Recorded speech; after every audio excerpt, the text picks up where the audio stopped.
sanadii labaad ee hijriga waxaa dhacay markaasi dagaalkii Badar. Cusmaan bin Cafaan radiyallahu anhu dagaalka Badar kamuu qayb gelin. waxa uu hayay markaasi xaaskiisa inantii nabiga calayhi salaatu wasalaam Ruqayyah bintu rasuulillahi sallallahu alayhi wasallam oo markaasi xanuunsanaysay oo markaas furaashka jiiftay. rasuulkuna calayhi salaatu wasalaam ku amray inuu markaasi iyada la joogo oo uu markaasi baxnaaniyo.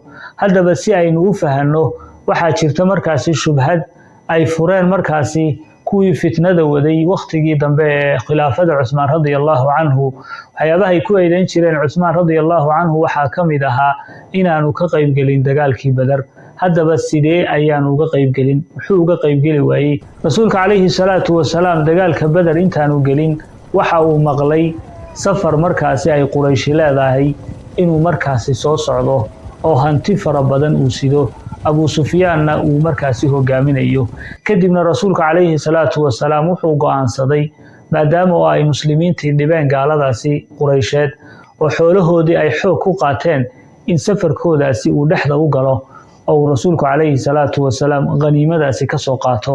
arrinkaasi ayaa uu rasuulku maqsadka uga baxay magaalada Madiina ay ahayd. Cusmaan bin Cafaan diyaar ayuu ahaa inuu rasuulka calayhi salaatu wasalaam raaco mar walbana waa uu ka agdhawaa.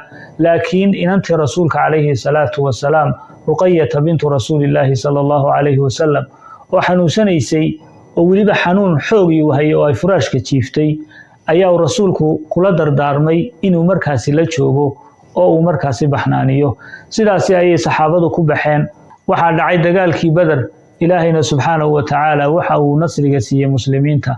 Cusmaan bin Cafaan radiyallahu anhu xaaskiisa ayuu baxnaaninayay oo ag joogay isagoo rasuulku calayhi salaatu wasalaam ku maqan dagaalkii Badar ayay geeriyootay. Cusmaan bin Cafaan isagoo markaasi ku sabraya oo aad uga murugaysan xaaskiisa oo aad u jeclaa ayaa markaasi ay ku soo aaseen xabaalaha Baqiic. markii ay ka soo noqdeen ayaa waxaa soo galay magaalada Madiina Zayd bin Thaabit radiyallahu anhu isagoo ku bushaareynaya markaasi in ilaahay subxaanahu wa tacaala muslimiinta u hiiliyay.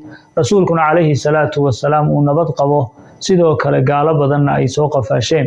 Cusmaan bin Cafaan waxaa ku kulmay laba shay ayaa ku kulmay markaasi isagoo xaaskiisa ka murugaysnaa iyo geeridii ay ka dhimatay iyo sidoo kale nasrigii iyo farxaddii muslimiinta.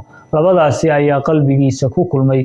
rasuulku calayhi salaatu wasalaam markuu magaaladii Madiina soo gaadhay ayaa waxa uu maqlay in inantiisa ay geeriyootay. kadibna rasuulku calayhi salaatu wasalaam qabrigeeda ayuu dul tegay waa uu duceeyay ilaahayna subxaanahu wa tacaala dambi dhaaf ayuu u weydiiyey. sidaasi ayuu markaasi Cusmaan bin Cafaan radiyallahu anhu uu dagaalkii Badar aanu uga qayb gelin.